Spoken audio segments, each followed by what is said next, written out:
বলিউডে খানদের লড়াই নতুন কিছু নয়, যদিও এই লড়াই তাদের ছবির, তাদের অভিনয়ের। যখনই খানদের ফিল্ম একসঙ্গে বা কাছাকাছি মুক্তির সম্ভাবনা থাকে তখনই লড়াই জমে আরো বেশি। আর এই মুহূর্তে জল্পনার তুঙ্গে শাহরুখ খানের দ্য রিং আর সালমান খানের টিউবলাইট নিয়ে। কিন্তু এই দুটি ছবি তো মুক্তির অপেক্ষায়, তাহলে আবার লড়াই কিসের? দ্য রিং কবে মুক্তি পাচ্ছে সে বিষয়ে পরিচালক ইমতিয়াজ থেকে শাহরুখ কেউই কিছু খোলাসা করেননি। তবে টিউবলাইট ছবিটি আগামী ঈদে মুক্তি পাচ্ছে।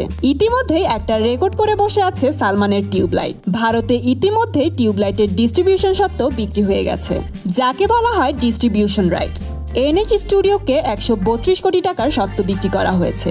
কয়েকদিন আগে শাহরুখ খান এবং আনুশকা শর্মার দ্য রিং এর সিনেমা হল ডিস্ট্রিবিউশনের সত্ত্ব 125 কোটি টাকায় বিক্রি করা হয়েছিল, আর সেটাই ছিল তখন পর্যন্ত রেকর্ড। কিন্তু কয়েকদিনের মধ্যেই টিউবলাইট সেই রেকর্ডও ভেঙে ফেলল। কবির খান পরিচালিত টিউবলাইটে সালমান খানের বিপরীতে আছেন চাইনিজ অভিনেত্রী জুজু।